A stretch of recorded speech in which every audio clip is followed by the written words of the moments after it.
Assalamu alaikum wa rahmatullahi wa barakatuh. Urmattu bir tuğanlar, Allah Taala barыбыздын кармаган орозобузду кабыл кылган болсун, билип кылган, билбей кылган күнөөлөрүбүздү кечирип, Allah Taala орозонун ушул акыркы күндөрүндө барыбызды өзүнүн бейиши кулдарынан кылган болсун. Сиздер менен ушул орозонун аягында мусулмандардын бардыгы, орозо кармагандардын баары орозо питирини беришип, кедей кембагал, muhtaç болгон адамдарды дагы ушул айт күнүндө кубандырып, аларды дагы эл менен бирге сүйүндүрүүнү каалашып, ушундай орозо питирини беришет. Ушул туурасында, садака туурасында бир окуя окудум.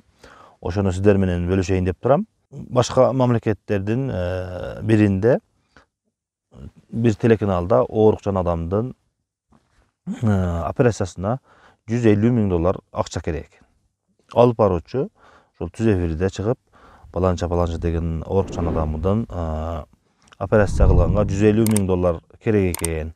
Ошого жардам кылыңыздар деп түз эфирде элдерге кайрылып, жардам чогултуп баштаптыр.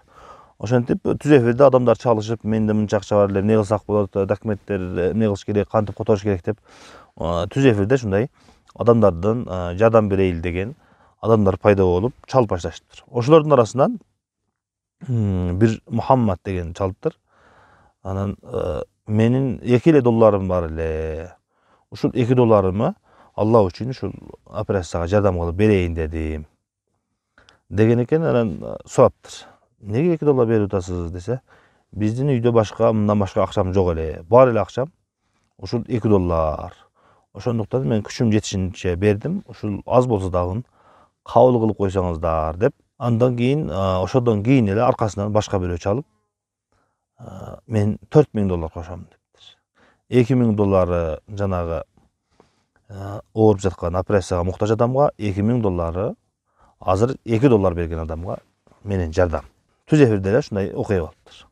Андан ушинтип дагы адамдардын арасынан чыгып эле дагы башка бир адам чыгып, менен $10.000, $5.000 азыр дарылануучу адамга, экинчи $5.000 жанагы $2 берген адамга деп, экинчиси дагы ушундай жарымын буга бериптир. Ошентип түз эфирдин аягына чейин бир нече адамдар акча чогултушуп, жарымы оорукчанга, жарымы жанагы акчага muhtaç адамга берип, ошентип түз эфир бүтүптүр. Бир нече күндөн кийин жанагы $2 берген адамды чакырышып, түз эфирге кайрадан алып келиптир. Түз эфирге кайрадан алып келип, эмне үчүн $2 бердиңиз деп ошо өзүнүн абалын, жашоосуну сурап, ошол $2 болсо дагы бергендигине ыраазычылыгын билдирип, сизге ошол эфирден кийин башка адамдар ушул сиз үчүн ушунча акча беришти деп кубандырышып, түз эфирде ушундай окуя болуп атканда, дагы башка адамдар чалышып, жанагы бала өмүр байын айткандан кийин, жогорку билимдүү экендигин билгенден кийин, ал балага жумушту сунуштап башташыптыр. Ошол эле эфирде. Акча беришип, ал жардамдыгы, muhtaçдыгы чечишкенден кийин эми ошол жогорку билимдүү адам экен, эми сага биз азыр ушул эфирде көптөгөн жумуштарды сунуштайбыз, ошолордун ичинен каалаганын тандап, ошол өзүңө жаккан жумушка кирсең болот деп адамдар ушундай сунуш кылышыптыр. Бул жерде биз сабак ала турган нерсе, эгерде инсан чын жүрөктөн берилип, аз болсо дагы Алла үчүн, Алла Тааланын ыраазылыгы үчүн жүрөгүнөн берилип, ыхлас менен берген болсо, сөзсүз түрдө анын натыйжасы азыр биз окуган, биз уккан окуядай болот экен. Бул дүйнөдө. Ал эми акыретте эсепсиз 700 эсеге чейин дагы андан кийин дагы көбөйүп, ошол садака берген адам өзү дагы билбей таң калышы мүмкүн.